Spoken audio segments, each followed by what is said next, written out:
Genghis Khan's army invented history's deadliest business model. Don't pay the archer a salary. Give him the right to plunder the world. This was not just a conquest strategy. It was the greatest entrepreneurial machine ever built. The man who ran that machine was the Mongol archer, riding to war with his horse, his bow, and his entire family.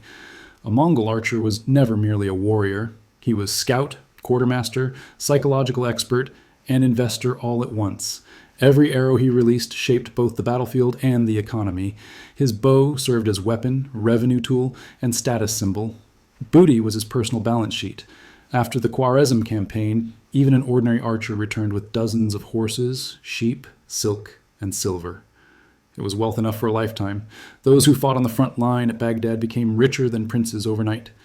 Distribution followed strict, sacred rules, roughly 50% livestock, 30% precious metals, 20% captives and goods. The finest pieces were poured onto a felt cloth in a ceremonial ritual, and every man drew his share blindly. One lucky pull could change a young archer's destiny forever. Then came the second, quieter revenue stream, the ortog system. Ortog simply means partner. A merchant supplied the capital while the Mongol archer cleared the road and guarded the caravan. He took 70 to 80% of the profit. Some partnerships lasted generations. Grandchildren still collected shares from the silk routes their grandfathers had secured. It was the steppes' most profitable form of passive income.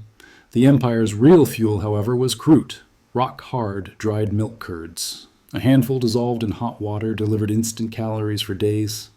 Thanks to krout, cold and hunger never slowed them down, allowing Mongol armies to cover in 4 days what others needed weeks to cross. Successful archers could earn the coveted paiza authority tablet, gold for two-man commanders, bronze for elite officers. It granted priority on postal roads and the right to demand food and shelter anywhere. When abuse grew, the Khans imposed strict limits, yet it remained the ultimate economic shield. Running through the empire's veins was the yam, the Mongol postal network. Stations stood every 25 to 40 miles with fresh horses, food, and rest. A courier could ride 200 kilometers in a single day, carrying both orders and plunder at lightning speed. Information never stopped flowing, even in the heart of war. Some stations held signal fires, hidden caches, and permanent sentry archers. The enemy never knew exactly where the Mongols were, but the Mongols always knew every move of the enemy. At night, riderless horses carrying torches made the army appear 10 times larger. The true engine of this machine was the horse itself. An ordinary archer rode to war with 5 to 10 mounts. The powerful commanded 40 to 60. Horses were status. 10 meant ordinary life. 50 gave you a voice in the Great Council. For gunpowder, they already mastered primitive chemical warfare. Smoke bombs of sulfur, pitch, and animal fat choked defenders in streets and tunnels, forcing surrender without a fight.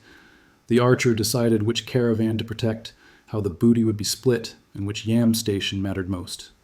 His family was an integral part of the machine. His wife acted as logistics commander, managing herds in camp. Children and elders cleaned arrows, tended horses, and guarded spare gear. The entire Mongol family operated as a small, mobile, self-sufficient garrison, and one iron law ruled them all. When an archer died, the state took nothing. Everything passed to his wife and children. That single rule turned every warrior into a dynasty builder.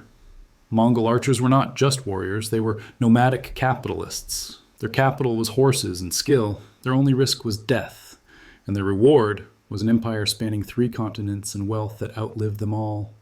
As we trace the lives long lost to time, continue this journey by subscribing.